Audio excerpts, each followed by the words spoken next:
Me dijo que subiera a su habitación cuando todos dormían. Lo que vi al entrar no se borra, pero lo que pasó después, ni siquiera puedo contarlo sin que me tiemble la voz.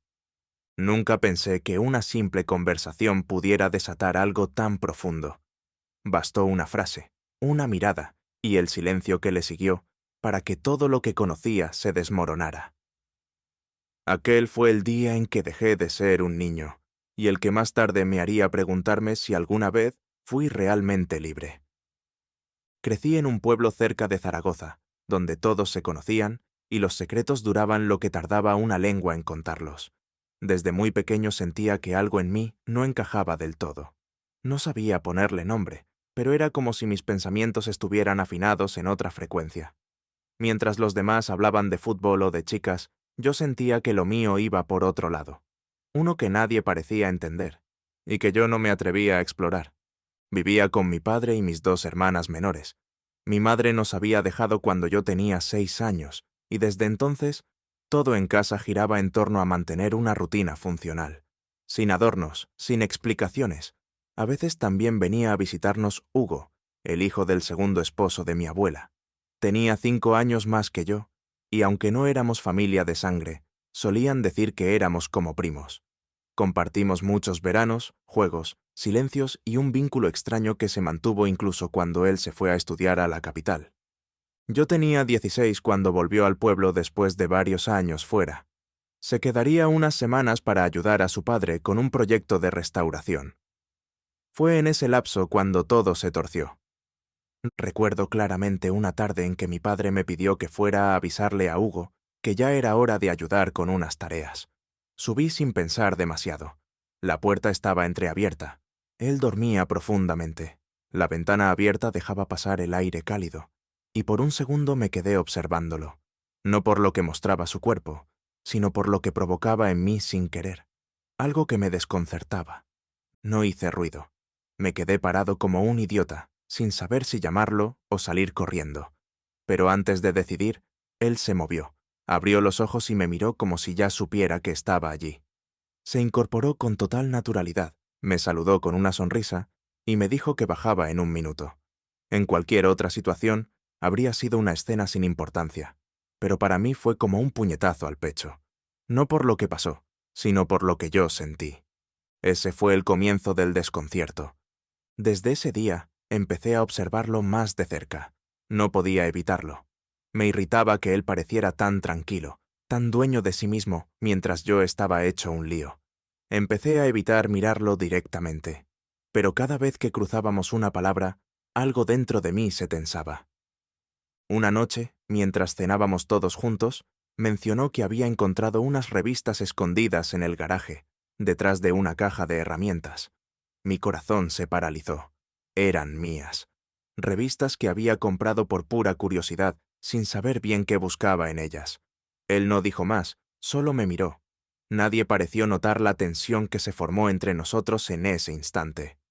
Más tarde, cuando ya todos dormían, me escribió un mensaje. ¿Puedes subir un momento? Necesito hablar contigo. No lo pensé. Fui. No voy a contar exactamente lo que hablamos, porque ni siquiera yo entendí del todo lo que ocurrió esa noche. No hubo gritos, ni toques, ni confesiones abiertas, pero sí una sensación abrumadora de que habíamos cruzado una línea invisible. Hugo me habló con una calma desconcertante. Me dijo que no debía tener miedo de lo que sentía, pero que a veces lo que uno desea no siempre es lo que necesita. Yo no sabía si me estaba protegiendo o alejando. Los días que siguieron fueron raros. Él actuaba como si nada hubiera pasado. Me trataba con la misma amabilidad de siempre, pero yo sentía que algo se había roto, o quizás se había revelado, y ese algo, fuera lo que fuera, me perseguía en cada rincón del pueblo. Intenté distraerme. Volví a mis rutinas, a mis paseos sin rumbo. Fue en uno de esos días cuando conocí a Mario. Atendía un pequeño kiosco de revistas mientras su abuelo descansaba. Era simpático, directo y hablaba sin filtros. Al principio solo iba por los periódicos, pero luego empecé a quedarme más tiempo, solo para escucharlo hablar, sus bromas, sus observaciones del mundo. Él no sabía lo que pasaba dentro de mí, pero su sola presencia me traía paz. Una paz incómoda, porque también empezaba a remover cosas que yo aún no había terminado de entender. Y así, entre silencios que gritaban y palabras que no sabía decir, me vi en medio de dos fuegos, el pasado que me confundía y el presente que empezaba a ofrecerme otra salida. Pero el pueblo siempre observa. Y pronto, lo que parecía un simple verano más, se convertiría en la etapa que marcaría el resto de mi vida. Volver al kiosco se convirtió en un hábito, no porque me interesaran las noticias, sino porque ahí estaba Mario. Y él era distinto. Tenía esa manera de hablar sin filtro, como si todo lo que dijera fuera una pequeña provocación, pero sin mala intención. Me hacía sentir visto, aunque yo no hiciera nada para destacar. Un día, mientras hojeaba sin ganas una revista deportiva, me soltó. «Tú no vienes por las portadas, ¿verdad?». Me congelé. No supe qué responder. Él se rió, pero no de mí. Se rió como quien acaba de confirmar algo que ya sabía. «Tranquilo, no tienes que explicarme nada». No dijo más, y eso fue lo que más me perturbó. Su silencio, su falta de juicio, su tranquilidad. Después de ese día, nuestras conversaciones se volvieron más personales. Hablábamos de todo y de nada. De películas, de lo que pasaba en el pueblo, de lo mucho que odiábamos a la gente que fingía ser lo que no era. Con él, por primera vez, sentí que podía soltar un poco de ese peso que venía cargando desde hacía años. Una tarde, me invitó a caminar por un sendero detrás del pueblo. Dijo que conocía un sitio tranquilo, donde podía pensar mejor. No pregunté nada, solo fui. Caminamos en silencio durante varios minutos. Al final del sendero, el bosque se abría en una pequeña zona con piedras planas y una vista al río. No había nadie, solo nosotros y el sonido del agua. Nos sentamos. Él sacó una lata de refresco de su mochila y me ofreció una. «¿Tú también sientes que este pueblo te encierra?», me preguntó, sin mirarme. Asentí. No sabía si era una pregunta real o solo su forma de decirme que él también lo sentía, pero lo entendí. A veces siento que si alguien supiera quién soy de verdad, dejaría de hablarme, dije. No sé por qué lo dije. Solo salió. «Entonces no son personas que valgan la pena», respondió él, casi con rabia. A mí me pasó. Por eso ya no me esfuerzo en fingir. Su sinceridad me desarmó. Me miró por primera vez con seriedad. No había desafío en su mirada, solo esa especie de ternura que uno no sabe cómo manejar cuando nunca la ha recibido. «No quiero seguir escondiéndome», murmuré. «Entonces deja de hacerlo». El silencio que siguió fue denso, pero no incómodo. Era como si algo invisible entre nosotros se hubiera roto o liberado. No pasó nada físico, ningún gesto explícito, solo esa tensión que se acumula cuando dos personas se reconocen por dentro. Volvimos al pueblo al caer la tarde. Yo no podía dejar de pensar en lo que sentí junto a él. No era deseo, era otra cosa, algo que mezclaba calma y vértigo. Esa noche, revisé mis mensajes esperando encontrar alguno suyo.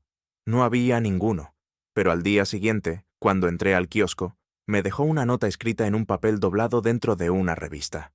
«Si quieres volver a ese lugar, avísame». Y volví. El segundo paseo fue diferente. Ya no había que llenar el silencio. Sabíamos lo que significaba estar ahí. Esta vez nos sentamos más cerca. Hablamos menos. Él me contó que quería irse del pueblo, estudiar en Valencia, empezar de cero. Le brillaban los ojos cuando hablaba de eso. «¿Y tú qué quieres hacer?», preguntó.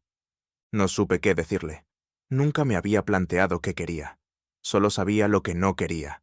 Seguir reprimiéndome, seguir fingiendo que no pasaba nada. «Quiero ser libre», dije por fin, aunque no sepa cómo.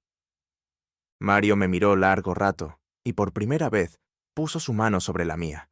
No fue un gesto cargado de intención, fue un gesto necesario, una afirmación silenciosa de que estaba bien sentir lo que sentía. No me moví, no retiré la mano. Me quedé ahí, con la piel ardiendo y el pecho latiendo rápido, como si el mundo finalmente tuviera sentido. Pero el mundo no espera que encuentres sentido, y el nuestro menos aún. Al regresar al pueblo, alguien nos vio juntos. No fue nada escandaloso, ni siquiera hablábamos, pero la expresión de la mujer que pasó frente a nosotros lo dijo todo. Esa mezcla de juicio y sospecha. Bastó con eso para que la incomodidad volviera, como una sombra que nunca se va. Esa noche, Mario me escribió por primera vez. No dejes que te asusten. Si te hace bien, no puede estar mal. No respondí, pero sonreí. No sabía si lo que estaba empezando con él iba a durar, ni si yo estaba preparado para enfrentar lo que venía. Pero por primera vez en mucho tiempo, algo dentro de mí dejaba de temblar. Después de aquel paseo, algo cambió entre Mario y yo. No lo hablamos, no lo declaramos, pero desde ese día comenzamos a buscar momentos para estar juntos, lejos del ruido, de las miradas, de todo lo que podía romper lo que apenas estábamos construyendo. Descubrimos un rincón escondido más allá del bosque, un pequeño lago que casi nadie visitaba. Rodeado de árboles altos, se sentía como otro mundo, uno donde podíamos dejar de fingir. Allí reíamos, hablábamos de cosas pequeñas, pero también de lo más profundo. Mario me contó que de niño pensó que había algo mal en él, que su padre, antes de marcharse, solía decirle que los hombres tenían que ser hombres, que no había espacio para debilidades. Yo no sabía qué decirle, solo lo escuché, y creo que eso fue suficiente. Yo también hablé.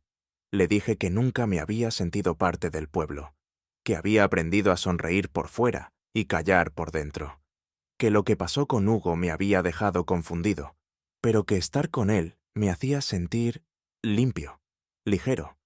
Él no me juzgó, solo me dijo, lo que pasó, pasó, pero tú no eres eso, eres lo que eliges ser ahora. Pasábamos horas ahí, jugando a lanzarnos piedras al agua, planeando vidas imposibles, soñando despiertos. Pero fuera de ese refugio, la realidad seguía su curso. En el pueblo, las cosas se sentían diferentes. Las miradas tardaban un segundo más de lo normal. Los saludos se volvían fríos. En la tienda, una señora que siempre me atendía con amabilidad, apenas me dirigió la palabra. No era directo. Era peor. El rumor. La sospecha. Un día, al salir del kiosco, dos chicos mayores que solían andar con Mario lo detuvieron en la esquina. Yo los vi desde lejos. Hablaron en voz baja, pero los gestos eran claros. Uno de ellos lo empujó con el hombro al marcharse. Mario no reaccionó. Solo se quedó ahí, mirando al suelo, respirando hondo. Cuando nos vimos esa tarde, no mencionó el incidente. Pero su forma de hablar era distinta, más contenida, como si algo dentro de él se hubiera cerrado un poco. ¿Te dijeron algo?, pregunté. Nada que no esperara, respondió. Ya no me molesta, solo me recuerda que no podemos confiar en todos. Sentí una punzada en el pecho. No por él, por mí, porque hasta ese momento no había pensado en lo que podía costarme todo esto. Y aunque lo que sentía por Mario era real, también me aterraba perder todo lo demás. A partir de entonces, empezamos a ser más discretos. Nos seguíamos viendo, pero con más cuidado. Evitábamos caminar juntos en el centro o quedarnos mucho tiempo en el kiosco. En el lago seguíamos encontrando refugio, pero incluso ahí algo se había infiltrado, la sombra del miedo. Una tarde, mientras descansábamos bajo un árbol, Mario me preguntó si alguna vez había pensado en marcharme. Todo el tiempo, dije, pero nunca supe a dónde. No importa el lugar, respondió. Importa con quién lo compartes. Lo miré. No quise decirlo en voz alta, pero él entendió. Lo vi en su forma de sonreír, de entrecerrar los ojos, de apoyarse un poco más cerca. Antes de que cayera la noche, me pidió que le prometiera algo. Pase lo que pase, no dejes que el miedo te encierre otra vez. Asentí, aunque por dentro no estaba tan seguro. Días después, en la plaza del pueblo, lo vi desde lejos hablando con una chica que conocíamos de la escuela. Se reía, hacía gestos exagerados. La gente alrededor parecía relajada. Por un instante sentí celos, pero más que eso, sentí envidia de su valentía. Esa noche me llegó un mensaje suyo. A veces hay que fingir para sobrevivir, pero contigo no quiero hacerlo. aunque duela. Me quedé mirando el texto mucho rato. No supe qué contestar. Apagué el teléfono y salí a caminar.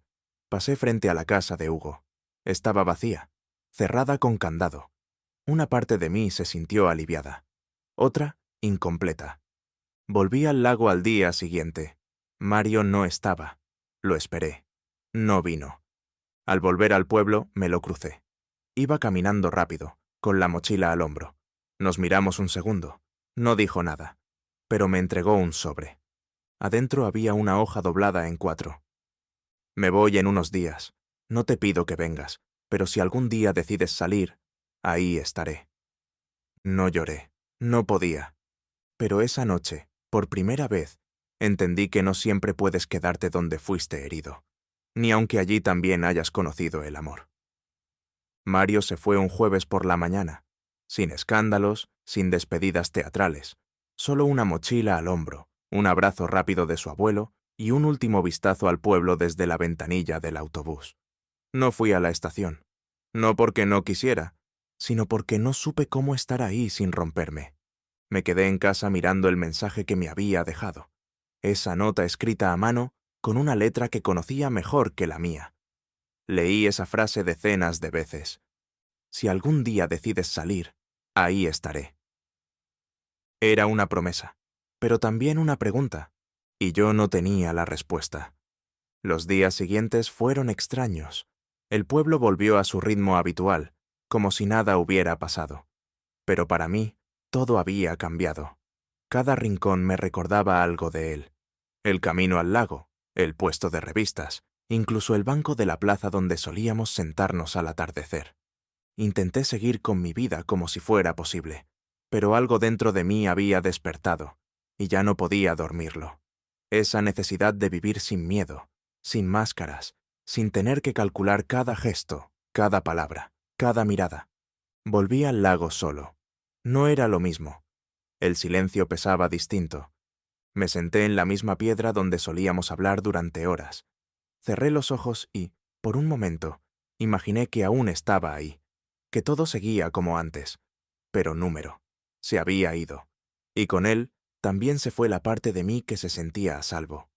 Una tarde, mientras paseaba por el mercado, me encontré con una señora que conocía de toda la vida. Me detuvo con una sonrisa cortante. ¿Y tu amigo? Hace días que no se le ve. Tuve que tragar saliva antes de responder. Se fue a estudiar a Valencia. Ah, dijo, como si eso explicara todo. Como si estuviera diciendo mucho más sin necesidad de palabras. No respondí. Solo asentí y seguí caminando. Esa fue la primera vez que sentí con claridad que ya no quería pertenecer a ese lugar. Esa noche, mi padre me encontró en la cocina, solo, sin hacer nada. ¿Te pasa algo?, preguntó. Negué con la cabeza. No mientas. Desde que se fue ese chico, estás distinto. Me quedé en silencio. Él me observó unos segundos y luego dijo: Mira, yo no entiendo muchas cosas, pero sé cuando mi hijo está triste, y si ese chico te hacía bien, entonces no fue un error. No supe qué contestar. Jamás habíamos hablado así. Jamás había sentido esa especie de permiso para ser yo mismo. ¿Y si algún día decido irme también?, pregunté. Entonces sabré que estás buscando tu lugar, y eso nunca estará mal. Dormí mejor esa noche, no porque todo estuviera resuelto, sino porque por fin alguien había abierto una puerta que siempre pensé cerrada. Los días pasaron. Lentamente empecé a organizar mis ideas. Pensé en estudiar algo fuera, tal vez periodismo, algo que me permitiera contar historias como la mía, como la de Mario, como la de tantos que callaban por miedo. Volví a escribir, algo que hacía desde niño, pero que había dejado. Llené cuadernos con pensamientos, recuerdos, escenas.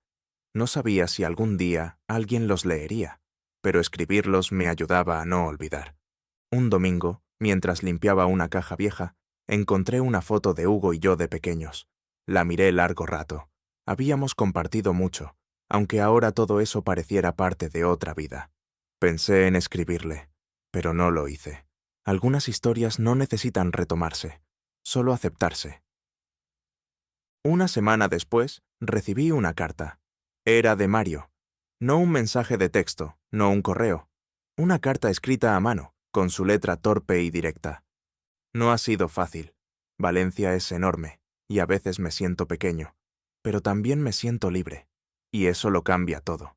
Pienso en ti, no para que vengas, ni para que huyas, solo para que recuerdes que tienes derecho a ser tú, donde sea que estés. No dejes que te hagan sentir menos. Tú vales demasiado para encogerte.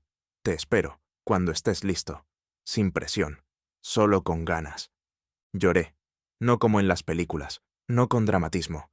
Lloré tranquilo, con esa mezcla rara de alivio y nostalgia que uno siente cuando algo termina, pero no del todo. Guardé la carta en mi libreta.